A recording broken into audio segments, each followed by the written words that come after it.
Ce soir-là, alors que la fatigue écrasait mes épaules et que le tumulte du monde grondait en écho à mes pensées, je m'allongeai dans le silence, cherchant un refuge, une pause dans l'obscurité. Mes paupières s'abaissèrent comme des rideaux de velours, et bientôt je fus emporté, au-delà du temps et de l'espace, vers un lieu empreint d'une lumière douce et mystique. Je marchais dans les rues de la ville de Médine ancienne, où l'air portait le parfum léger et enivrant de la fleur d'oranger, mêlé au souffle apaisant de l'encens. La chaleur du sable sous mes pieds nus semblait murmurer les secrets d'un passé sacré. Les murs qui m'entouraient brillaient comme enduits d'argent liquide, témoins silencieux d'histoires millénaires de foi et de lumière. Dans une clairière baignée de cette clarté surnaturelle, je vis le prophète Mohammed, paix et bénédiction sur lui, humblement assis sur un simple tapis. Sa chevelure, voilée sous un tissu diaphane, délicatement posée, laissait percevoir la noblesse de sa tête, parfaitement en harmonie avec sa sagesse profonde et infinie. Son visage transcendait toute beauté terrestre. Sa peau était d'une clarté rosée, illuminée de l'intérieur par une lumière douce, presque miraculeuse. Ses yeux noirs, larges, ourlés de longs cils soyeux, brillaient tels 2 étoiles, porteurs d'une profondeur insondable, d'un feu tranquille et d'une douceur infinie. Le blanc légèrement rosé de ses yeux donnait, à son regard une intensité apaisante et pénétrante à la fois. Son front, large et éclairé, semblait refléter la pureté d'un miroir d'argent ancien, symbole d'une sagesse millénaire, venue des cieux eux-mêmes. Ses lèvres pleines, souvent esquissant un sourire apaisant, vibraient d'une voix claire et cristalline, semblable à l'eau pure d'une source cachée dans un jardin secret. Sa barbe noire encadrait son visage avec une noblesse calme, tandis que chacun de ses gestes respirait une humble et majestueuse grandeur. Autour de lui se tenaient ses compagnons, Abou Bakr, l'ami fidèle, au regard rempli de douceur et de sagesse, Omar, fort et équitable, à la présence imposante mais juste, Othman au sourire patient, Ali d'un courage indomptable, Talha, Zubair, Saad, Abd al-Rahman ibn Aw, Saïd ibn Zaid, Abu Ubeda, tous unis dans cette lumière de foi inébranlable.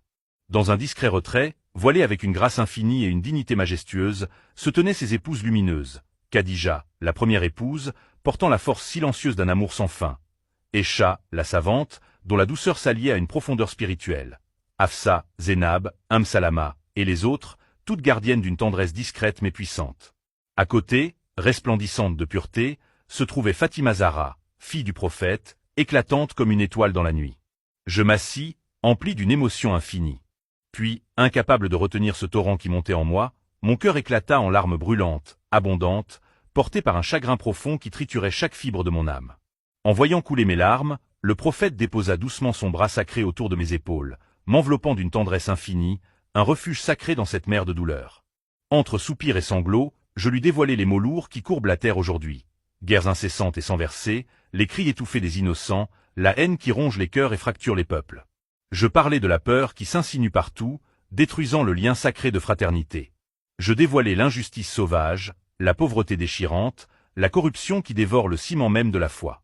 Je décrivis l'égoïsme, la jalousie maladive, le mensonge, le vol, l'escroquerie, la médisance, l'hypocrisie. Les ténèbres qui engloutissent la lumière.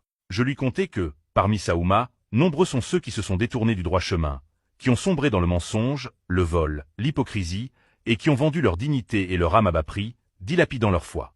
Son visage se ferma sous le poids de la douleur. Des larmes sincères et lourdes roulèrent sur ses joues comme des perles de tristesse pure. Avec une voix frêle mais débordante d'amour, il murmura « Ummati, Ummati ». Un silence de plomb s'étira, traversé de cette lourde douleur.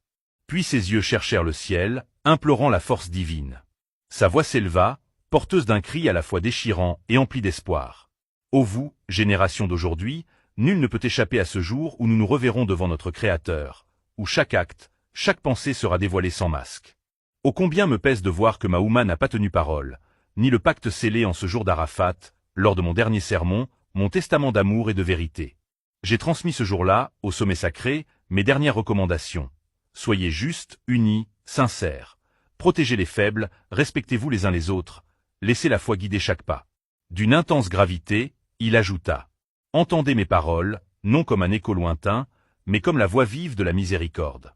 Revenez à la lumière pure, à la justice authentique. Repoussez la haine, la rancune, l'hypocrisie.